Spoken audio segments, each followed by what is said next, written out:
Hello everyone, this is Erik, the Asian movie enthusiast, and this is my review of That Demon Within, a Hong Kong thriller from 2014 that was directed by Dante Lam.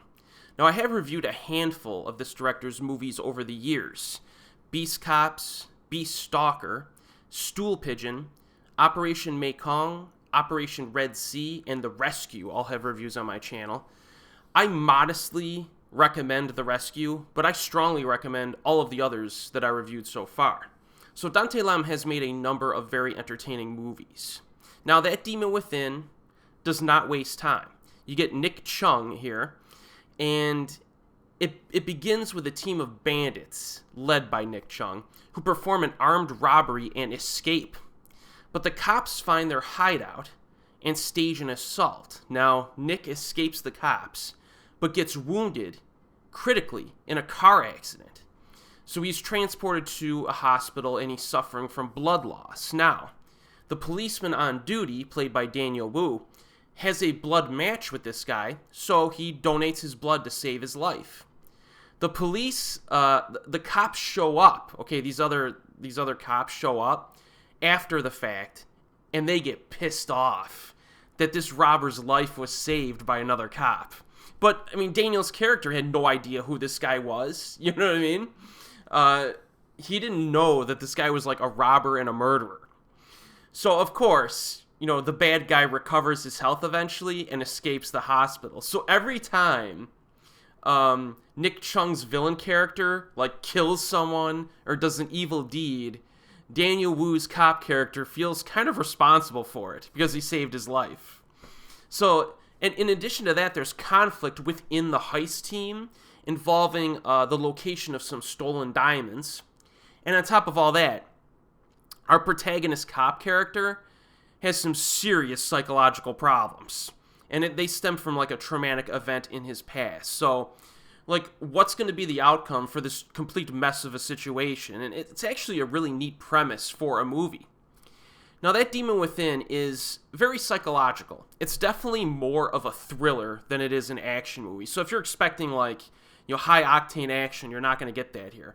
Again, our main protagonist has some serious mental problems. He has hallucinations. He does not interact with his partners well.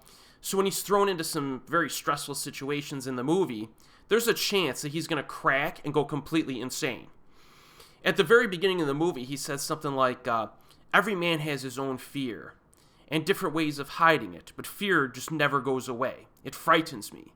And when this fear manifests itself, it messes me up.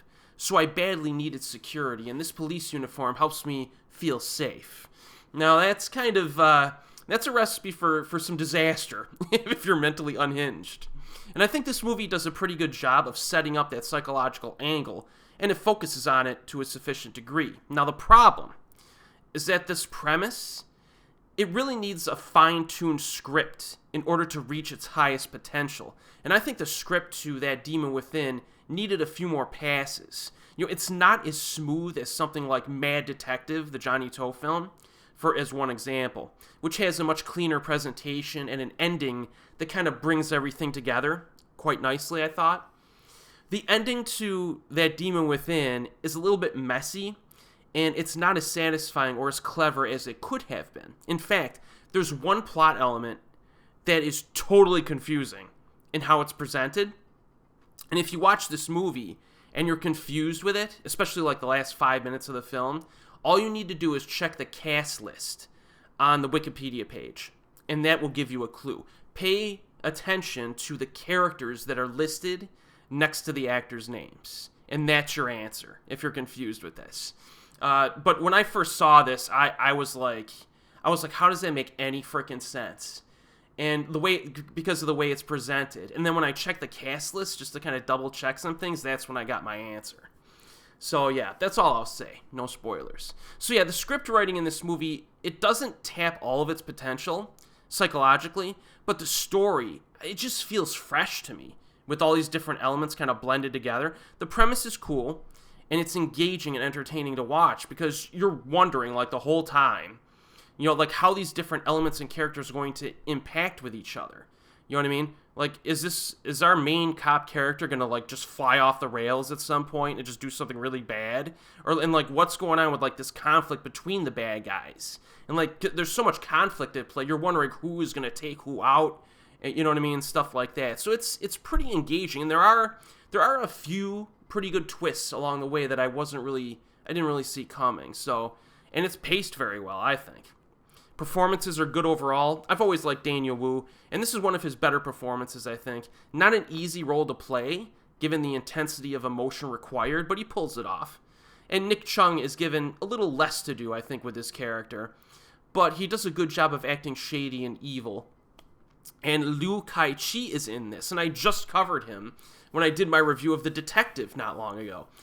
He plays a criminal in this one, which is fun to watch. And then we have Andy On, who disappears from the film for like 40 minutes. I think they should have given him more to do, but that seems to be the case for almost all of his films.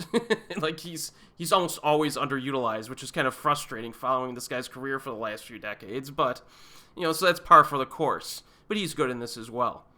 Remember, this is not an action film, but there are some good confrontations that are peppered throughout. It is sufficiently violent at times, but it's also even, like, less of a traditional thriller as well when compared to something like The Beast Stalker or The Stool Pigeon. It's more about how, like, everything just goes to hell, you know, which is one of the main selling points, and I like that. And as an added bonus, this is very nicely shot. Quite stylish. Even for a Dante Lam film, it's high on the style meter. Nice use of yellow lighting at night during the night scenes, which adds a lot of atmosphere. So I do enjoy that Demon Within, and I seem to enjoy it a little bit more every time I watch it.